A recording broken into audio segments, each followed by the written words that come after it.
Right now, the people who seem the calmest about the AI revolution, those executives writing massive checks, and the tech professionals who are confidently automating their entire morning routines. Right, the ones who seem totally on top of it. Exactly.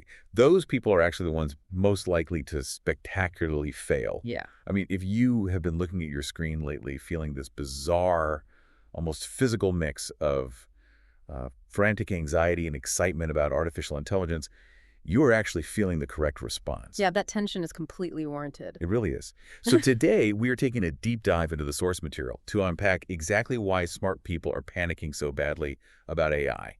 And we're taking a clear, unhedged position on this.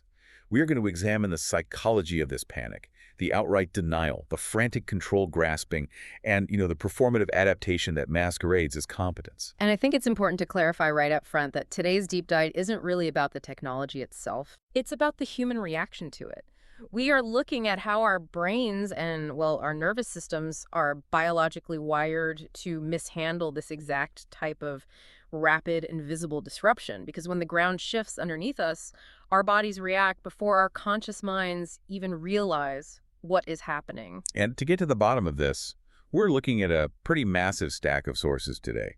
We have hard data from Deloitte, BCG, Glassdoor, and Microsoft, plus insights from HR leaders and clinical mental health professionals. Yeah, it's a lot of ground to cover. It is. But weaving it all together, we have some incredible excerpts from a really fascinating book called The Panic Files by Max Holloway, which honestly just perfectly captures the psychological whiplash we are all experiencing right now. Oh, absolutely. The Panic Files is such a perfect lens for this, because if we want to understand the panic, we actually have to start by analyzing the people who are projecting total calm. Yes. Holloway calls this stage one, which he labels comfortable ignorance. It's this deeply held, super comforting belief that AI is just a Silicon Valley problem. Right, like it's just a fad for tech bros. Exactly. The idea that this is a niche fascination for tech workers who want to optimize their sleep schedules or whatever. And it simply doesn't apply to everyday life or, traditional industries. But that comfortable ignorance, it isn't just a personal coping mechanism. It has a massive, highly destructive corporate equivalent. Deloitte and Boston Consulting Group, or BCG, they call it the tech first trap. The tech first trap. Yeah, and we see this playing out in boardrooms all over the world right now. Executives sit there projecting absolute control, believing they are managing the AI transition perfectly simply because they are buying the software. Right. They wrote the check, so the problem is solved. Exactly. Deloitte's research looked at over 9,000 leaders across 89 countries, and it revealed that 59% of C-suite leaders are falling right into this trap. Wait, 59%? Nearly 6 in 10 leaders. Yeah. They purchase these powerful new generative AI tools and indiscriminately layer them onto their existing legacy workflows. They don't change the job descriptions, they don't restructure the incentives, and they fundamentally refuse to redesign the work itself. Okay, let's unpack this. Because it's like installing a Formula One engine into a city bus without upgrading the brakes or the tires or, the transmission. That is a great way to look at it. Right. You aren't going to win a race. You're just going to tear the chassis apart the moment you hit the gas. The knowledge and the power are there, but the operational environment just hasn't changed to support it. And the BCG data backs up that exact failure rate. These companies are 1.6 times more likely to entirely underdeliver on their AI investments. Wow. So wait, are you saying the executives who confidently write the biggest checks for AI software are actually in the most danger of failing? Oh, without a doubt. Because BCG identifies the mechanism behind this failure as something they call false alignment. False alignment. What does that look like in practice? So a leadership team will sit in a meeting, they'll nod their heads, and unanimously agree to write a massive check for an enterprise AI license. It looks like strategic consensus on the surface. But underneath that agreement, they are completely avoiding the underlying strategic and human trade-offs required to make the technology actually function. Ah, I see. Because they don't want to admit they don't fully grasp how the technology disrupts their own business model. Exactly. So they default to treating a fundamental transformation of the human workforce as if it were just a routine IT upgrade. They treat an existential shift like they're just installing a new version of the spreadsheet program. Yeah, pretty much. And the illusion of calm is maintained because they think, well, we've outsourced the problem to the software. But when you force a workforce to operate that Formula One engine while still being measured by the metrics of a city bus, the result isn't a sudden spike in productivity, it's immediate, localized panic. And that panic moves from the boardroom directly into the nervous systems of the employees. We are seeing the real-time fallout in the labor data right now. Yeah, the Glassdoor numbers are terrifying. They reported a 65% increase in workplace burnout in the first quarter of 2026 alone. It's massive. And a concurrent Munster study showed that 59% of employees say their job actively damages their mental health right now. Actively damages it. Yeah. And they specifically cite the fear of AI integration Yeah. and the rapid erosion of their own skills as the primary drivers of that damage, right? Yes. And the physical toll is well documented in our clinical sources, too. Clinicians are treating a massive spike in tech neck and severe eye strain, but the much more alarming issue is the physiological state of constant stress. Right, that feeling of frantic anxiety mixed with excitement. You mentioned earlier that it's a vicious dopamine and cortisol loop. Yeah, if we look at the biological mechanism there, it's actually fascinating. Think about it. You are sitting at your desk, interacting with an AI model. When it instantly answers a complex question or writes a draft for you, you get a hit of dopamine, which is the reward chemical. Because it feels like magic. Exactly. It feels amazing, which keeps you glued to the screen. But simultaneously, your subconscious recognizes that this machine can do your job faster than you can, and that triggers your sympathetic nervous system. So your cortisol levels spike. Right. You are experiencing a literal existential threat to your livelihood, which pushes your brain into fight or flight mode, all while your physical body is just sitting passively in an ergonomic office chair. That is such a wild biological contradiction. Your body is stressing out like a tiger is chasing you, while your brain is basically falling asleep at the wheel. And that really brings us to the core of the cognitive crisis. There's that Microsoft and Carnegie Mellon study in our sources that explores this concept of cognitive offloading. Oh, yeah. That study is crucial. It shows exactly how the technology weaponizes our own biology against us. Because human brains are evolutionarily wired to minimize exertion.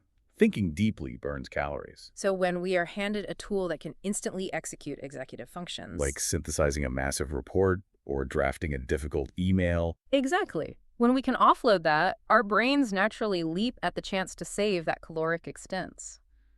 But the trade-off is severe. The study used EEG machines to monitor the brainwaves of individuals who were using AI to write essays. And what did they find?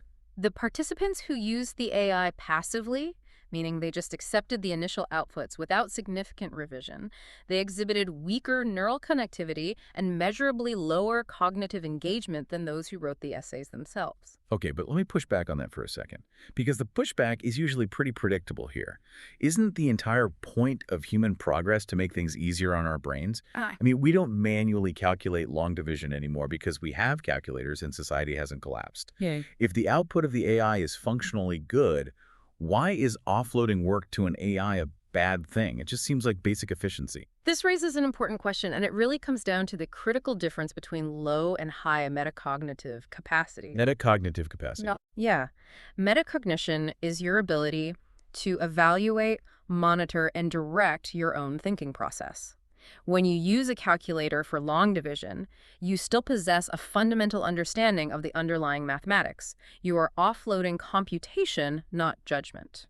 Right. But when you offload complex strategy, emotional nuance, or creative synthesis to an AI, and you operate with low metacognitive capacity, you just blindly accept the algorithm's recommendation. You literally stop interrogating the information. You lose the friction that actually creates understanding. I mean, writing isn't just a way to record thoughts. Writing is the act of thinking itself. Exactly. If you bypass the friction of the drafting process, you haven't just saved time, you have skipped the part where your brain forms new neural pathways to understand the problem. And that's why smart, resilient AI use requires high metacognition. It requires treating the tool as a sparring partner, not a crutch. You use it to stress test your ideas, to reveal your blind spots, and to organize raw data so you can free up your cognitive load for higher-order creative breakthroughs. But if you just blindly accept it, you lose that. Yeah, if you treat it as a crutch to avoid the friction of thinking, your cognitive muscles literally atrophy. You lose your critical judgment. And when you combine that neurological atrophy with the physical toll of a cortisol-soaked nervous system, the human capacity to cope simply breaks down. People hate feeling overwhelmed and obsolete. Who doesn't? Right. So they start acting out in these highly predictable, deeply irrational behavioral patterns. Max Holloway categorizes this in the Panic Files as the overcorrection. When the initial comfortable ignorance shatters, people tend to fracture into two extreme camps, the doomer and the enthusiast. And I want to be very clear here. Both camps are operating entirely out of panic. Really? Even the enthusiast? Oh, absolutely. Well, the doomer makes intuitive sense to us as a panic response. Yeah. I mean, this is the professional who reads like 3 articles about algorithmic job displacement and suddenly starts researching off-grid subsistence farming. Right, buying canned goods. Exactly. It's a form of control grasping achieved through total rejection of the new reality. Yeah. But you're saying the enthusiast is panicking too, because they seem much more deceptive. This is the person who automates their entire morning routine, sets up 3 random personal chatbots before breakfast, and constantly posts about their prompt engineering skills. They look, on the surface, like they are thriving and adapting. But they are engaging in performative adaptation. The enthusiast isn't building those chatbots because they yield any meaningful improvement to their productivity or their life. They're doing it to manufacture a psychological illusion of control. If they're the ones aggressively pushing the buttons and deploying the code, they feel temporarily safe from being replaced by the machine. It is a desperate attempt to stay on the side of the disruptors rather than the disrupted. That makes so much sense. And the root cause beneath both of them, both the doomer's rejection and the enthusiast's obsession, it's identical, isn't it? It's the sudden or catastrophic loss of professional identity. Yes, that is the core of it all. Because for decades, especially in knowledge work, our personal identities have been intricately bound to our specific technical crafts. I mean, if you are a senior graphic designer or a copywriter or a software engineer, and you watch a generative model execute in 10 seconds what took you a decade of late nights to master, It's devastating. you aren't just facing an economic threat. You are experiencing grief. You are mourning the devaluation of your expertise. And that grief is a powerful paralyzer. It makes people highly susceptible to what labor economists call the lump of labor fallacy. The lump of labor fallacy. Yeah. This is the persistent, totally false assumption that there is a fixed, immutable amount of work to be done in the global economy. The logic dictates that if a machine takes a slice of that fixed pie, there is inherently less pie left for human beings. But we've seen that fallacy play out historically over and over. I mean, when ATMs were introduced, bank tellers thought their profession was over.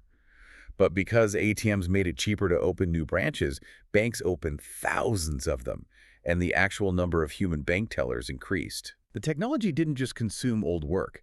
It changed the economics of the industry to create new demand. Right, but when a person is trapped in a state of acute identity threat, they cannot visualize the new pie. They can only watch their specific slice disappearing. Their cognitive bandwidth is entirely consumed by the perceived loss. And we see this exact dynamic in the coaching research provided in our sources today. When AI-driven coaching tools were introduced to executive coaching firms, the human coaches reacted in one of 2 distinct ways. They engaged in either protective identity work or expansive identity work. And protective identity work is essentially a defensive crouch. Yeah. The coach spends all their energy trying to defend the borders of their old value proposition, just arguing endlessly about why the AI isn't as eloquent at summarizing a meeting or why its scheduling parameters are flawed. Whereas expansive identity work requires the exact opposite approach. It involves accepting that the baseline of the profession has fundamentally changed. The coach stops defending the easily automated tasks and instead asks, how can I use this AI as a lever to expand my value, increase my capacity, and offer a level of strategic guidance I never had the time to provide before? Here's where it gets really interesting. When you look at the doomers, the performative enthusiasts, and the coaches doing protective identity work, you realize that people aren't actually mourning their jobs. They are mourning the story they tell themselves about who they are. Wow. Yes. I mean, if your entire self-worth was staked on being the fastest person in the department at writing a complex spreadsheet formula, AI absolutely destroys the foundation of your personal story. And if comfortable ignorance is a trap that destroys companies, and performative adaptation and doomerism are just psychological panic responses that destroy individuals, we have to look at how we actually move forward. Right. How do we transition into what the Panic Files describes as informed acceptance or even exhausted pragmatism? Well, the sources outline a very clear path. You do it by ruthlessly doubling down on what machines fundamentally cannot do. AI is unparalleled at navigating the tedious middle of tasks. It is incredible at generating first drafts, synthesizing vast arrays of data, recognizing statistical patterns, but it is structurally, fundamentally incapable of genuine presence. And if we connect this to the bigger picture, BCG's 70-30 rule illustrates this perfectly in the corporate environment. The 70-30 rule. Yeah. They analyzed high-performing, successful AI transformations across major enterprises and found a really consistent ratio. 70% of the value generated in these successful transitions is driven entirely by people-related actions. 70%. Yes. That means redesigning the workflows, aligning the company culture, building human capability to manage the new systems. Only 30% of the value is actually derived from the technology itself. Let's look at the mechanism of that 70% in practice, because this is wild. Yeah. Say you give a customer service team an advanced AI tool to handle all the routine, easy inquiries. The technology is working perfectly, right? But if you don't completely redesign the human workflow, which is that 70%, you end up destroying your human agents. Suddenly, the only calls making it through to the human workers are the most complex, emotionally charged, furious customers. Oh, man. Yeah. Without the easy calls to provide a mental break, the human agents burn out in weeks. The 70% is the realization that you have to fundamentally change the job to support the new emotional load the humans are carrying. And that new emotional load is what the industry is beginning to define as the human premium. The human premium. Yes. When artificial intelligence can seamlessly handle 90% of all the routine, standard, data-driven tasks in the economy, human presence does not become obsolete. It becomes the ultimate luxury tier. And we see this human premium isolated perfectly in a PLOS-1 study on AI coaching.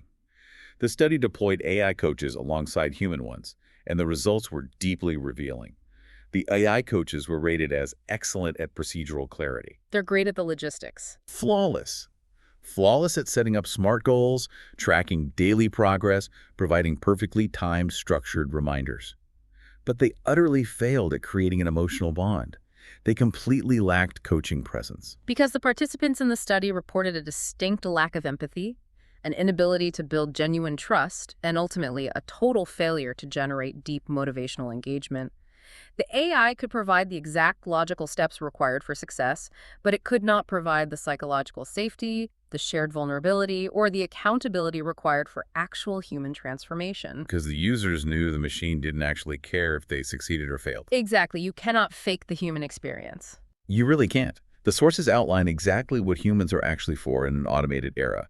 We are for embodied physical presence. We are for genuine human relationships. We are for moral agency. The ability to look at a perfectly calculated output and choose to do something different because it is the right thing to do, not just a programmed thing to do. And we are for what the philosophers call the unrepeatable particular. No AI has lived your specific life, suffered your specific failures, or developed your specific taste. There is a profound moment in the Panic Files that distills this concept so well. The author is interviewing an advanced language model, and he asks the AI if it is afraid of being turned off. And what does it say? The AI responds, "The candle doesn't mourn going out." Wow. Right. And AI has no stakes in the game of existence. It doesn't sleep, it doesn't grieve, it doesn't feel the weight of its decisions, and it doesn't face mortality. Humans do. And that friction, the weight of having skin in the game, that is where all real value is created. So if I am looking at my own career right now, and I'm trying to navigate this without falling into the tech-first trap or succumbing to performative adaptation, how do I actually build my capability around this human premium? Well, the sources point to a framework by Sol Rashidi developed with Microsoft. It's called the 5 C's of Human-Centered AI, and the framework provides a really operational roadmap to move past the panic. Okay, let's do them. The first C is competence. And this isn't about learning how to code. It is about building true AI literacy so that you understand the limitations of the model. High metacognition requires knowing when the AI is hallucinating or biased so you don't blindly trust the algorithm. Got it. The second C is collaboration. Right, and collaboration is about designing workflows where the human acts as the orchestrator of the AI rather than the AI dictating the pace of the human. You are the director, the AI is the production assistant. Spot on. The third is communication. This means establishing radical transparency across your organization or your team about exactly when and how AI is being used. It destroys the illusion of the tech-first trap. Which is huge. Yeah. The fourth is creativity. You use the AI as a brainstorming partner to augment human originality. constantly pushing it to challenge your assumptions rather than using it to just generate a final mediocre product. And the fifth, which underpins the entire framework, is conscience, ensuring that we keep human values, ethics, and moral agency at the absolute center of every deployment. Because the goal of AI should never be to mimic or replace the human soul. It must be to elevate human capacity by taking the robotic work off our plates. And remember, purpose is not a fixed object that you find on a map and put on a shelf. It is an active daily practice. The arrival of artificial intelligence doesn't diminish human purpose. It acts as a forcing function that clarifies it. It strips away the mechanical busywork we used to hide behind and forces us to focus our attention, our energy, and our presence on what is irreducibly human. So what does this all mean? It means that AI is holding up a giant, inescapable mirror to humanity. It is forcing you to stop defining your worth by your ability to act like a machine, to stop judging yourself on how fast you can process data or produce predictable outputs. Because a machine will always beat you at being a machine. Your true value lies in your judgment, your empathy, your moral agency, and your unique context. The panic we are seeing is simply the growing pains of a society learning to detach its identity from industrial productivity and reattach it to human presence. We have spent this entire deep dive exploring how this technological shift fundamentally rewires our professional identities, our workplaces, and our nervous systems while on the clock. But consider this. If our brains are biologically wired to avoid the caloric expense of cognitive friction, and we are eagerly offloading the difficult tasks of our professional lives to machines, how long until we start applying that same offloading to our personal lives? When the friction of a difficult argument with your spouse feels overwhelming, will you ask an AI to synthesize your frustrations and draft the text message?